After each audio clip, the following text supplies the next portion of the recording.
Yeah, there's always this discussion of good contractors, good architects, bad architects. And there's something I want to mention about that that's very interesting. Architects, contractors, doctors, philosophers, writers, whatever it may be, the good ones, they know what the end goal is. They've seen it before, they've touched it, they've worked towards that type of quality before. They know how to get there. They have the knowledge, the experience, and the know-how. And this idea of a good contractor versus bad contractor is based on the contractor himself. What has he experienced? What design knowledge does he have? What ability does he have to interpret plans? Does he make suggestions throughout the process? All these things require, and I'm not talking age, it requires the gift of seeing and the ability to make changes as needed as you go along. And this person needs to know what good quality looks like. He needs to know, or she needs to know, that if I do this process, installing doors or Schluter system fabrics in showers, if they know the process on how to get from A to B, and not necessarily by pure experience, it's by common sense. A lot of good contractors have great amounts of common sense that gets them to a point where they can build very efficiently. And how you deal with employees is very interesting with this good contractor, bad contractor. The employees they're like missiles. They will do what they want to do unless you control them really well.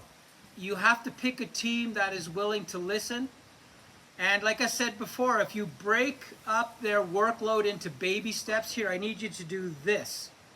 And by the time they do that for the fourth time, let's say you're framing in a shower, and you give them all these little tips on how to waterproof better, how to make sure that the cement board is in the right place. When you're doing all those things, then the next time around, it should require less supervision. And that is the big key to it, is if you can add the teaching, elements to this process, but also allow them to, how do I put it? Allow them to understand what it is you're trying to tell them. That makes a very big difference. On this project here, we had to deal with many people having to go learning steel stud, for example, insulating, drywall. All those things were completely new skills for all the guys here. So it was an interesting teaching process, but we broke it down into little elements. I had really good tradesmen. Like, they tackled the process very easily, which was beautiful to see. And these men, when they left, these Ecuadorian tradesmen, they left with new knowledge, new design knowledge, new what the goal is. They had a different goal now by the time we were finished most of the process of this building.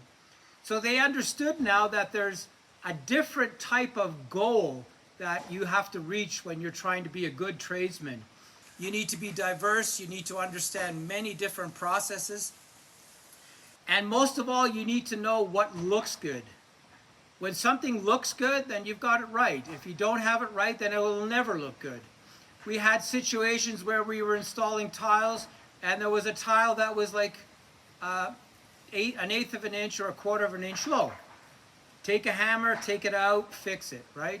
The mortar's still fresh. So that process of good enough isn't good enough, that is a very, very hard thing to teach.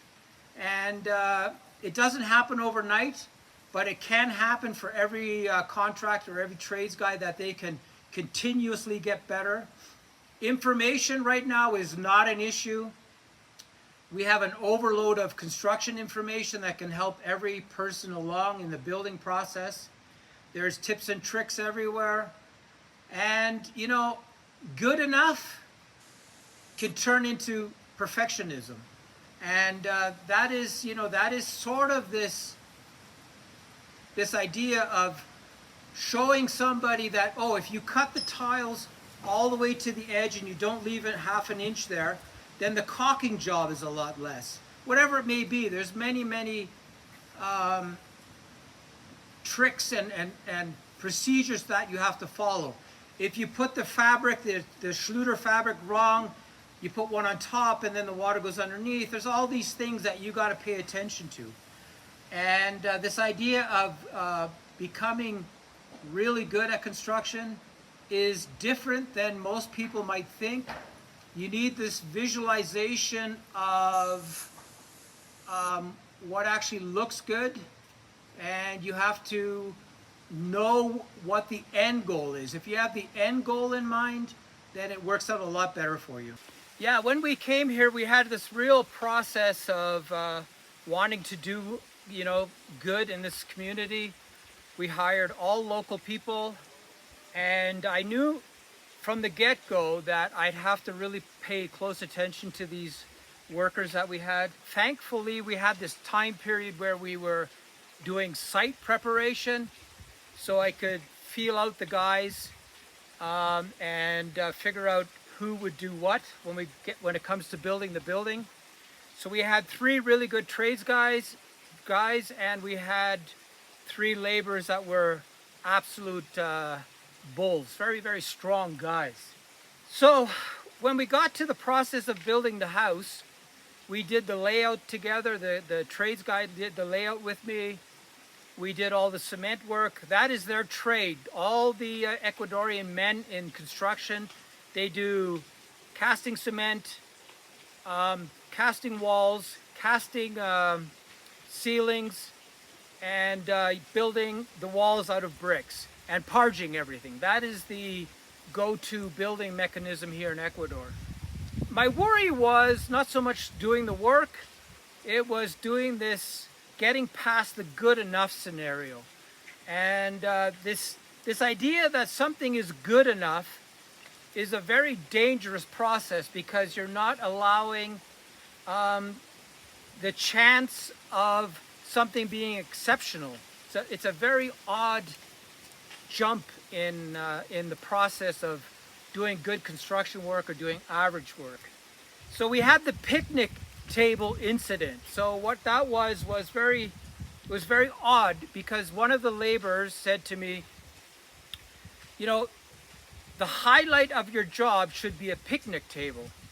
So what that really told me is he didn't really understand of the extent of this project we were trying to build.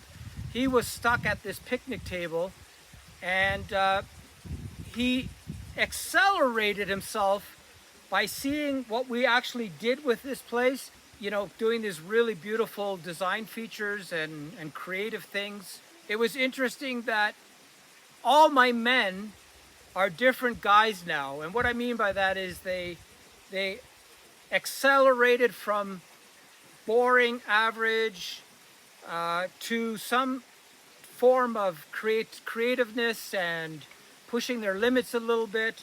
I got so many surprises from them during the project where they made suggestions, and I listened to them and worked together to get, you know, this thing built. And there's still lots to do, don't get me wrong. But when you're working with laborers in a foreign country that have different experiences, you have to accommodate them, you have to push their limits, you have to teach them stuff. It's a great experience if you are open enough to care about them enough to show them things that they've never seen before.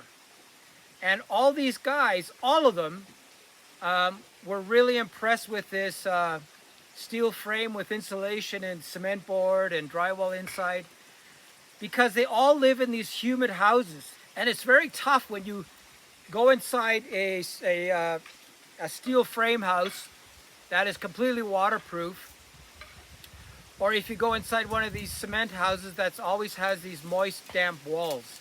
So it was a really good experience for them, and we were really proud of them. They had this great learning experience.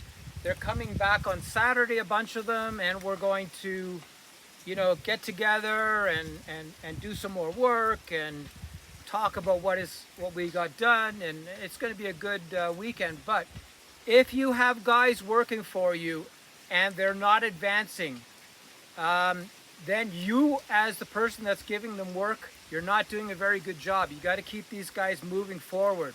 What we did a lot of times is a guy would install a tile a 1/4 inch low, smash it out, get it right. You know, so what we set a standard of we had to do the best we can by the limitations that we have, and create a great project that way.